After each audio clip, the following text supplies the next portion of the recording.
Mr. Chairman, and thank you for working with me on this hearing. I appreciate it. Mr. Abrams, you come before the committee at an urgent moment for Venezuela, one with implications for the United States and our entire hemisphere. We face a critical moment for Venezuela's interim government as the Maduro regime seeks to consolidate a criminal dictatorship with a helping hand from Havana. This crisis directly affects U.S. national security interests, and our geopolitical competitors, Russia and China and Iran, seek to undermine American influence.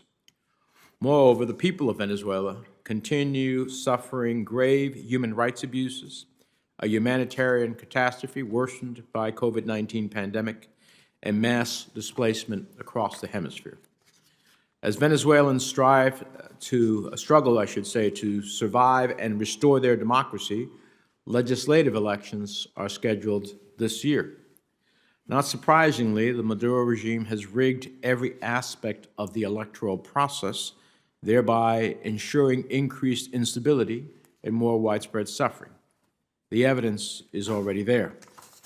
After 2 decades of U.S. investment in Colombia's security, we now see Colombian guerrillas operating openly across Venezuela in large swaths of ungoverned territory. They join a wide range of armed actors promoting and profiting from the drug trade, illegal gold mining, and human suffering. Most tragically, of course, is the daily suffering that Venezuelans endure.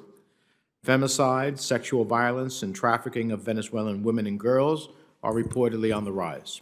Dramatic increases in maternal and infant mortality reflect the dire state of Venezuela's health system. And the World Food Program assessed in February that 1/3 of Venezuelans face moderate or severe food insecurity.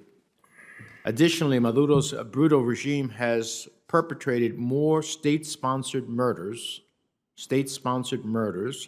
than any Latin American government since the dirty wars of the 1970s and 80s.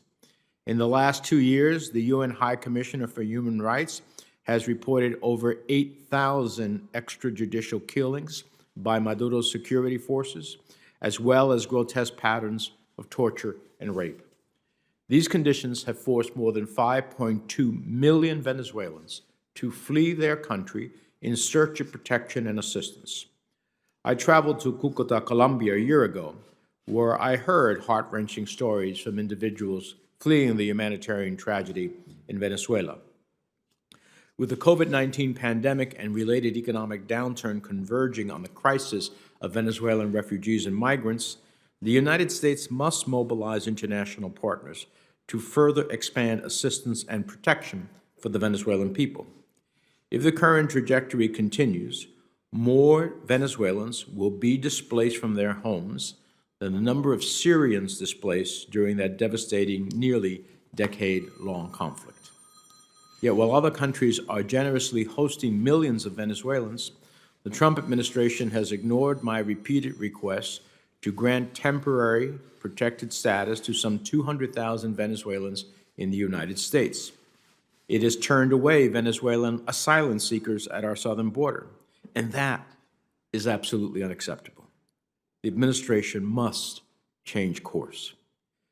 Through My Verdad Act last year, Democrats and Republicans, in concert with the administration, united in our recognition of interim President Juan Guaidó.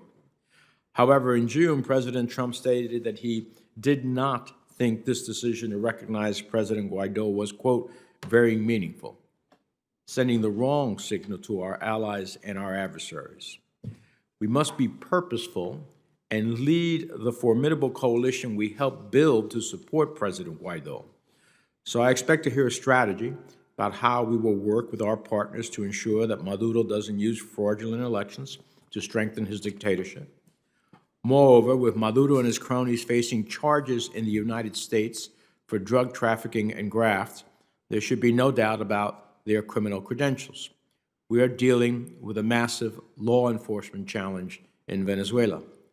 Never have so many in our hemisphere fallen victim to a cabal of criminals so willing to destroy their own country for the sole purpose of enriching themselves and avoiding justice.